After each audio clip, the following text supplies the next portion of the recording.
I mean, they have licensing for practically everything at this point. Black. However, in the licensing, the production value is not as good as what it used to be when they first started. I have several Funko Pops where paint jobs are fucked up. Or they start to chip or something like the that. schematics of the Funkos aren't body proportionate anymore. I have 2 Funko Pops. They can't even stand that up. can't stand on their stands because they're improportionate. Like my one American Horror Story, Fiona Good, she's starting to bend because she comes with a stand, and because they didn't lay it out properly, her body's completely bending forward. Which is the same thing with the female pirate. Yes, up there Miss Fortune from League of Legends. Her body is so disproportionate that while she fits on her stand, she falls down constantly. Oh, okay. Yeah. And then I think my Suki from Gilmore Girls falls down all the time too. Yeah, and then there's also the fact of they are so big on themselves that now they're just recreating pops that they've already done simply for money. One of the first waves they did was Disney princesses, right? And they just re-released all those same Disney princesses, but in a different pose. And they're doing the vaulted thing now too. Like Disney does their, back in the Disney vault, they do their vaulted thing now, where like some are very hard to get. Yes, because they're in the vault and they're never to come out again. Or even just recently, like, they have their entire horror wave, they have an entire, Ninja Turtle wave, and the new thing that they're doing now are Funko Pops in 8 bits. Which I showed you today and you thought it was terrible. It's, number one, it looks terrible, but it's also a matter of, you guys already did these, is there really a need for you to re-release them in 8-bit form? Right. Okay. So that's because unfortunately 8-bit is now a trend. Like I've seen, I've seen the other day when the WWE game has an 8-bit thing. You can play it in 8-bit styling. Like I saw the other day when I was just trying out different makeup looks and everything. I saw like an 8-bit makeup trend where someone paints half of their face. Yeah. Like an 8-bit thing, or like different like jewelry that looks like an 8-bit.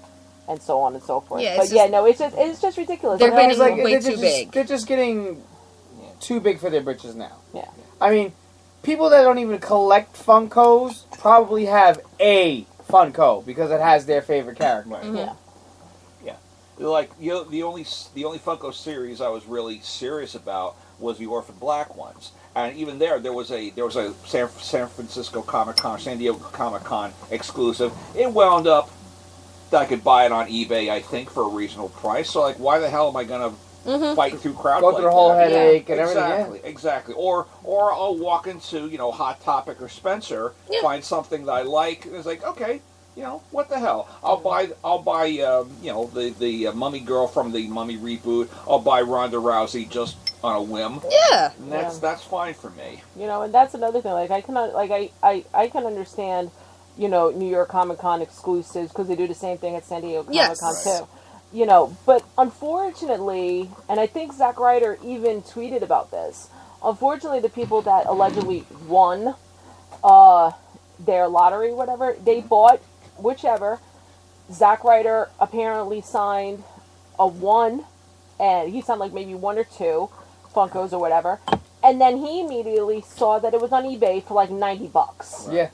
So it's like, you have fans that want to buy your stuff, but unfortunately, you're pandering to those who look like they're fans, but they're really not, and they're putting things out on eBay. So it's one head does another. I understand that Funko, of course, wants to get their wares out there and make money. I mean, they're opening up their own shops and everything like that. Their headquarters is already open, yeah. Well, it's already open. But it's just like, it's just getting... It is. It's getting ridiculous. They're getting too big. Between how many they put out, and if you don't get them, you're screwed, and, you're not necessarily you're screwed, but it's like, let's say there's a particular Funko that you want, and the Funko is not available anymore. You have to go to Amazon and spend in our current situation, or like when you see a set is coming out and one is going to be extremely popular, you jump on the pre-order bandwagon right away. Yeah. And every single store has an exclusive. There's Walgreens has exclusives, and they're a freaking drugstore. There's a Walmart exclusive, an FYE exclusive. There's a Target exclusive. There's an exclusive for everything. And we're still sucking into it because, like I said, there's a new series, there's a new WWE line coming out. Yeah. There's another WWE line coming out, and 2 of them right out the gate were like crap. As soon as they're available, we got to pre-order them. Yeah. Which is the new Nakamura is getting a Funko Pop and Alexa Bliss is getting a Funko Pop. So it's like, okay, we got to pre-order those the moment this comes out. Yeah, you got to, and that's the thing. It is the pre-order trap because you see some and you know or you think that, okay, that's going to get eaten up. I got to get it right away. And that's how they get you. Yeah. Okay. And also the other thing with Comic-Con for myself is I'm kind of getting tired of the cosplay trend. I'm kind of getting tired of seeing. Because the thing, you know what it was? Cosplay originally was for the love and for the fans. Now it's for people like that aren't even into it, but looking for a way to just get their faces out. Get their exposure out and get their. Now, granted, I did see some that were really good. They were really good, and that they spent enough time on their pieces and everything. Mm-hmm. But if I go to talk to you about your character, no, you shit. And you don't know exactly, and you don't know why or where this character came from, except that you saw a picture and it looked cute, and you knew that you could do it. Yeah. No, no, that's bad. No, so it's like if you're gonna dress up as, the one cosplay that I did see that was very inventive, and I think other people actually posted it. Is that someone actually dressed up as a Jacob Javits? Oh, he won! That was amazing. That was great. I've heard it, but I haven't seen it. Look it up. That is the most. That was great. He won Comic-Con. It was official. He's all over the place. You know, he won Comic-Con. And that's it. If you're going to cosplay at a convention, either have something inventive as that, right? You know, or at least if you're being interviewed by a news station or a newspaper. And know your character. Yeah, know who you're playing. I think I saw one person dressed as Raven from Teen Titans. Now, granted, I only know of that character simply because of these two behind me. You know, but I don't know anything about that character except that, hey, name's cool. Yeah. You know, but I wouldn't dress up as Raven. But there was a person that did, and she didn't know anything, and she got interviewed by so many people. And it was just like, what? What? That's the only thing. If you're going to cosplay at Comic-Con, for one thing, don't stop in the middle of a freaking aisle.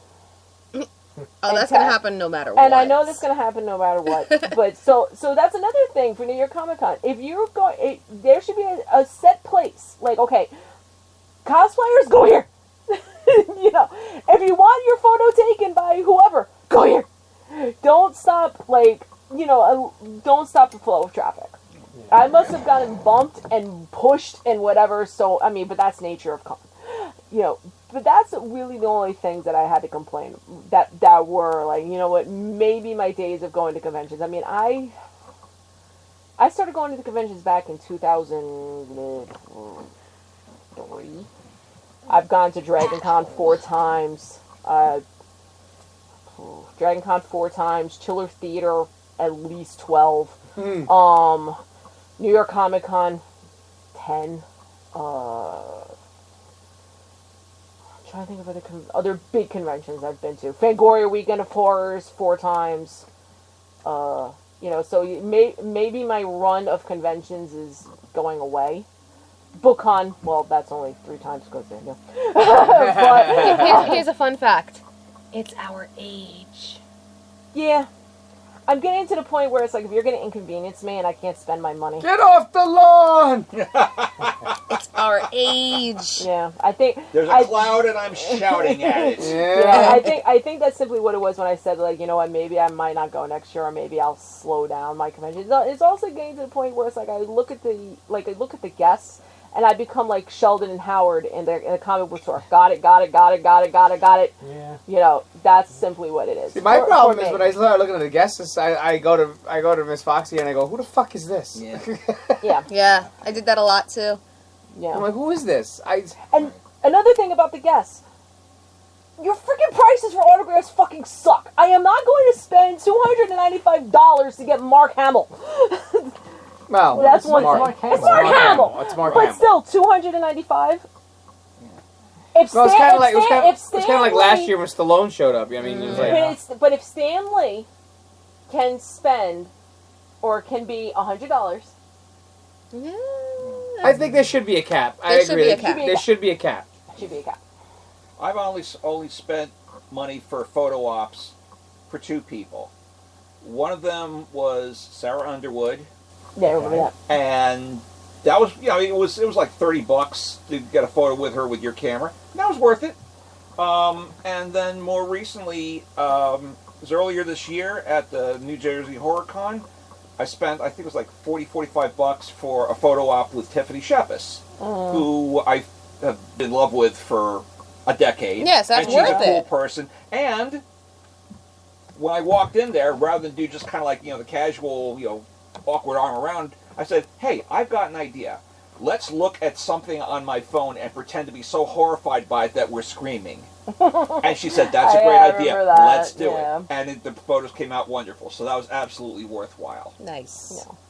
But yeah, that's my Comic-Con experience. Again, probably when they do the whole fan verification emails and whatever. When did they do that? Like August? Or? No, that was back in March or May. Yeah, it was early. It was early. It's a type of thing where it's that maybe I will, maybe I won't. I don't know. It's the type of thing where it's that I also have something else going on in my life that I have to really pay close attention to. So it's the type of things I really can't think that far ahead. I don't even know what I'm doing tomorrow. I don't even know what I'm doing in the next 2 hours. And if anyone wants to know what I'm talking about, feel free to send me a message. It's fine. But yeah, it might get to the point where it's like, maybe I should, because it is part of me, and there will always be a book that I want. All right, so on one hand, we have the fact that it felt a little old school, and it didn't feel as fake, and there was more shopping opportunities when it came to trade paperbacks to, fill the holes of what you're looking for, which is good, because for a while they didn't have the mom and pop booths for this anymore. And then on the other hand, we're getting the fact that the main gist of it is that it's more fuss in terms of the bigger things as opposed to the little things. Yes. Less indie, more bigger, more Square Enix, more Funko. So I miss the indie stuff. I do too. That, and I did notice that the block seemed a lot smaller this year. I think it was just the banner. I think I just saw the banner and I was like, "Where's the block?" That's not true. Like 3 or 4 lines for the Really? block. It was in that area that I said was really, really cramped. Yeah, that in the middle, the aisles 100 through 1,000. Yeah. Yeah. I'm not. I mean, granted, we haven't been in a while, but I'm not digging the whole panels being completely outside of the Javits Center thing. Yeah, I don't like that part at all. I mean, you're already missing the con experience in going to a panel, but to have to physically leave the Javits Center to go to MSG to go see the Walking Dead panel, that's just a little bit too much. I think they did that because finally, and I'm not the only one, I think finally New York Comic Con finally listened to the fact that, you know what, people are getting annoyed that they're missing certain panels, and that with the refusal of cleaning, the refusal of clearing the room. Yeah. The refusal of clearing out the room, whereas, heck, you know what, Hammerstein is much bigger. And also, with panels like The Walking Dead, and I think R.L. Stein's panel was in the Hudson Mercantile, I think with certain panels like that, of course you want to pack the house. Yeah. And if you only have a certain amount of space, and, again, with the whole queuing of the line crap, I think that's why they did that. But also the other thing is that I think New York Comic Con has finally looked toward Dragon Con, because Dragon Con does that. Dragon Con is spanned. When I went, the last time I went to Dragon Con was 2012. So 5 years ago. When I went, it was only based among 5 hotels. And if Will's watching this, Will can tell you exactly about the whole makeup of Dragon Con. I think Dragon Con is now 7 hotels and a shopping mall. Jesus. Yes, but they're all in good vicinity of each other. Well, yeah, we're talking about city walking here. That's yeah, exactly. And same thing with SDCC. They do panels outside, but they pretty much take up an entire fucking block. Yeah. Whereas the Javits Center, in comparison to where MSG is, that's a bit of a trek. Yeah. So that's where my thing is. Yeah. Well, really quick, in response, in a response or a follow-up, however you want to call it. Yeah. To something Mr. Pace here had said about the most expensive autograph I've ever spent. Mm-hmm. Rad Ryder said most I've ever spent was $50 for Tia Carrera because Schwing. Love it. Oh, Exactly. Yeah, I get it. I'd spend that for her.